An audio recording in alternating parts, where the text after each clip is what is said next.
Hey, how's it going? Today is April 1st, 2020, and I'm back with a new video for you guys. By far, my most popular video last week was on the Canon M50. So I figured today's video would be about 3 must-have accessories for the Canon M50. This will apply to other cameras as well, but for the sake of this video, I'm doing about my M50 and what I use in my camera bag. The first accessory I'm talking about today is essential to all filmmakers, all photographers, basically anyone who has a camera. This is the #1 thing you need in your bag with you: extra batteries. Now, the camera I own, the Canon M50, is notoriously known for having bad battery life. Now, that doesn't really bother me as much because you can always carry a second or even a third battery to have in case your first one dies with you when you're out shooting. And it'll happen. I mean, it's not that uncommon for the battery to go dead. The way I shoot, I'm not taking pictures constantly when I'm out. The battery tends to last a little bit longer for me. But for other people, I'm sure it'll die very quickly. So I bought this thing on Amazon. It was basically 20 bucks and it came with 2 extra batteries plus a whole new charger. It comes with 2 batteries and can even charge the original Canon battery in there as well. So when I'm traveling, this is really the only thing I need to bring with me. And the batteries actually fit in like that. It's nice, it's compact, it's small. You don't really have to worry about it taking up a lot of room. So there's 2 reasons why I really like this particular charger. #1, it charges through micro USB. That's convenient for a bunch of reasons, but the #1 is that I don't have to carry the Canon charger with me when I'm on the go. All I need is a micro USB cable and I can charge my batteries. The second reason I really like this is because of the micro USB, you can actually plug this into a power bank and charge your batteries that way. So when you're out away from home and you don't have an outlet by you and all your batteries are dead, you can just leave this in your bag and charge them through a power bank. I've yet to actually use it for that reason, but it's good to know I have it as an option just in case. So this is my #1 recommendation, an extra battery or 2 that you can bring with you. Even if you don't bring the charger, you can still bring these extra 2 batteries that come with it and keep you going for hours and hours. Let's see what's next. Now, my #2 must-have accessory is a variable ND filter. So the next logical question is, what's a variable ND filter? I'm super glad you asked that question because I'm about to explain to you right now.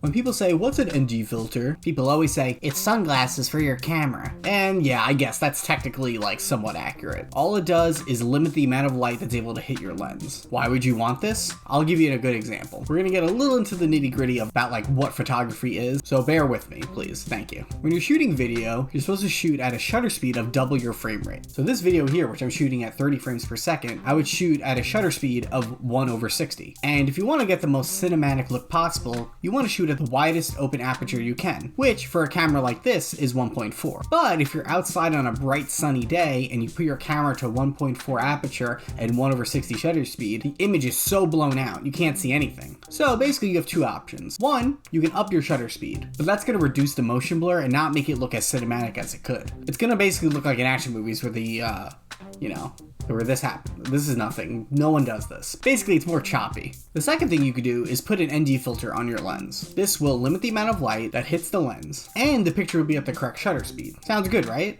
Well, this is where it gets kind of tricky, because there's different levels of ND, and each one cuts out a different amount of light. So that's why I'd recommend getting a variable neutral density filter. They're also called variable NDs or VNDs, and you can get these on Amazon, B&H, Adorama, wherever. What you do is you basically put it on your camera, twist, and it changes the amount of light that enters. I have a question.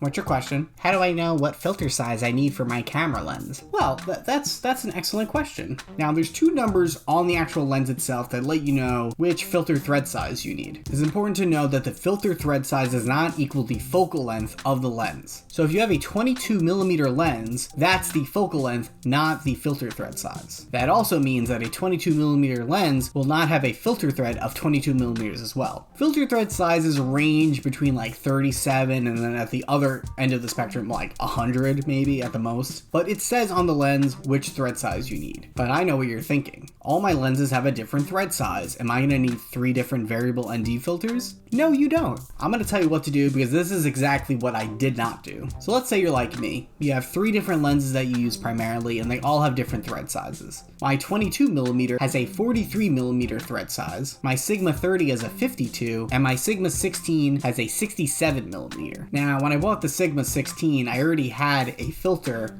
a variable ND, but this is a 52mm, so this is kind of useless now. So if I bought a 67mm variable ND filter, it'll work directly on the lens that I have here. But on the other two lenses, I'm going to need something called a step-up ring, which allows me to use a bigger filter on a smaller thread size. And these step-up rings are not expensive. They're like $4 or $5, so it's nothing really like too crazy in terms of pricing. But what's nice is that it allows you to have one variable ND filter that you can use on all your lenses. And if you want an example of an ND filter being used, you can watch a Disney trip video I uploaded like a couple weeks ago. All the outdoor footage there I shot with a variable ND filter, and it allows me to shoot at the widest open aperture to get that, you know, shallow depth of field look. So yeah, that's variable ND filters in a nutshell. Extremely useful. Definitely would get one. So yeah, that's number 2. And finally, the last thing I think you definitely need is a good camera strap. Now the one I have here is from Peak Design. This is actually called the Leash. It's like the smallest one they make, but really I've never used camera straps because I hated the way they felt on my shoulder and especially around my neck. This will definitely change your life. And I always find that the camera strap gets in the way when I'm using a tripod and there's no easy way to take them on and off. The Peak Design straps are known for their quick release place, which these are amazing. They allow you to quickly attach and detach your camera strap from your camera body, and it's literally life-changing. I can't stress this enough how good this is to use. And you can use this a bunch of different ways. You can use it around your neck like a regular camera strap. You can do it sling style around your shoulder, and it's completely adjustable, which is even better. If you're comfortable with the one that comes with your camera, that's fine. I've always found it to be a hindrance and annoying, so I've always taken it off. There are 2 other versions as well that are a little bit bigger, meant for bigger cameras, can hold more, but the mentality behind it is still the same, which is good. So yeah, that's my video today. I hope you learned something. I'm hoping to do another camera video by the end of the week on the camera bag. That might have to be moved to next week. I'm not really sure. Someone also said that I move my head too much, so I'm going to try to keep it, you know, as still as I possibly can. But I'm an Italian New Yorker, so I don't really think that's going to work. Thank you for watching. Please comment, like, and subscribe, and please hit that little bell thing so you'll be alerted when I upload new videos. It's extremely helpful. Thank you for watching, and bye!